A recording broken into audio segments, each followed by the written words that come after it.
Assalamualaikum warahmatullahi wabarakatuh. Hi everyone, I'm Yulfrianti Nurul Aini from 4th semester in English Education at UNINUS.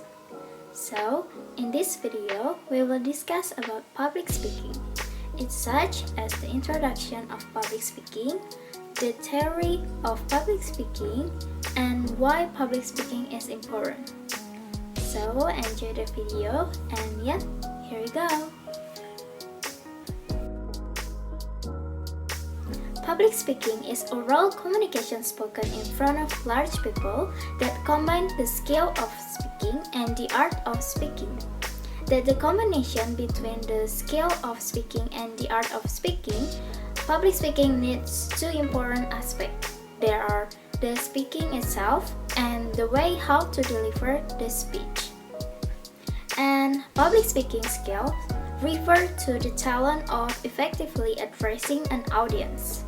Whether it is in front of a group of people you already know or a crowd of complete strangers, your ability to communicate to them with clarity and confidence is known as your public speaking skills. There may or may not be an opportunity for interaction between the speaker and the audience. The basic difference, however, between a casual talk and public speaking is that the latter is more purposeful and meant for celebratory, entertainment, influencing, or informative purpose.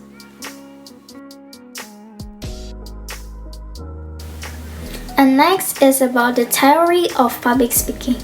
The first is according to Charles Bonar Sirait in his book with the title The Power of Public Speaking, said that public speaking is an art that combines all the knowledge and abilities possessed to speak in public. And the second is according to David Zarevsky, public speaking is a continuous communication process in which message and signal circulate back and forth between speaker and listener. And the third is according to William Norwood Brigance. Public speaking is a persuasion that includes the following elements: capturing the listener attention. The listener can trust your abilities and character, and developing each material according to the listener perception. And the fourth is according to Gunadi. Public speaking is a form of communication that is done orally about something or a topic in front of many people, and the purpose of which is to influence, change opinion, teach, educate, provide explanation, and provide information to certain people in a certain place. And the last is according to Webster Third New International Dictionary. The first is public speaking is the act of process of making speeches in public.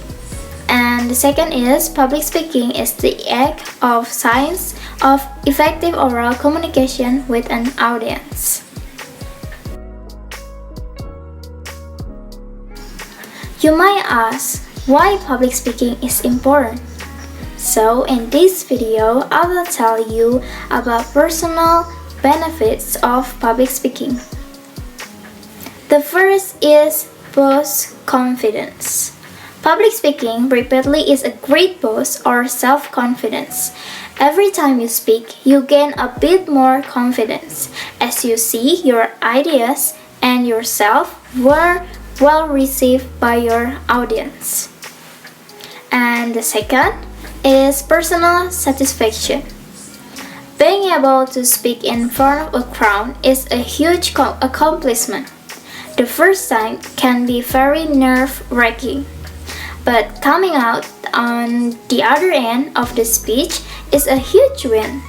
After the first time, you will keep getting better and better at public speaking, and will get great personal satisfaction from this skill. And the third is critical thinking.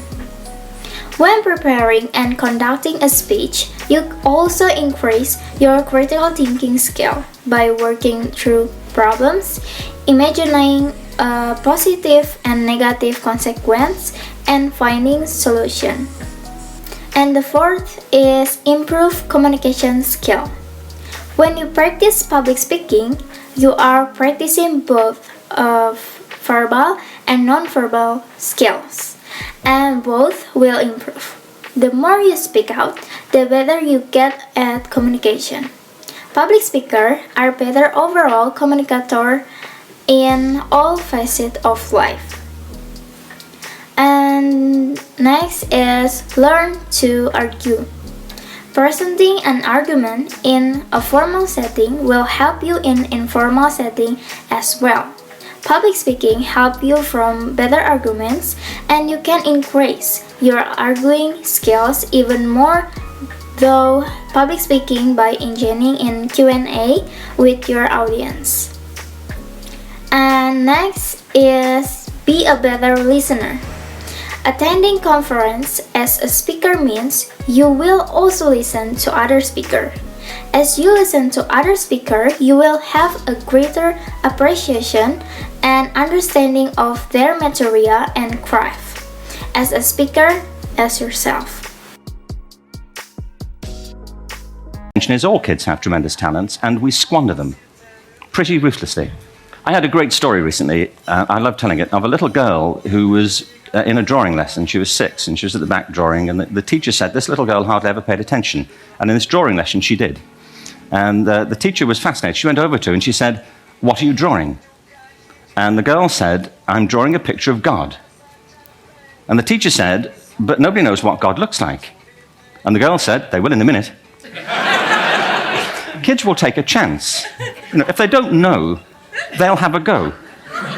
Am I right? They're not frightened of being wrong. Now, I don't mean to say that being wrong is the same thing as being creative. What we do know is, if you're not prepared to be wrong, you'll never come up with anything original. If you're not prepared to be wrong.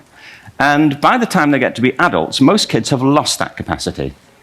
They have become frightened of being wrong. And we run our companies this, by the way. We stigmatize mistakes.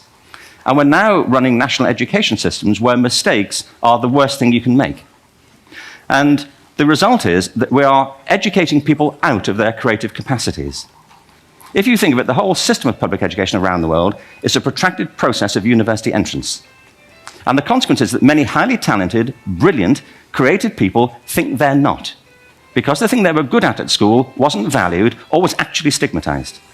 And I think we can't afford to go on that way. Picasso once said this. He said that all children are born artists. The problem is to remain an artist as we grow up.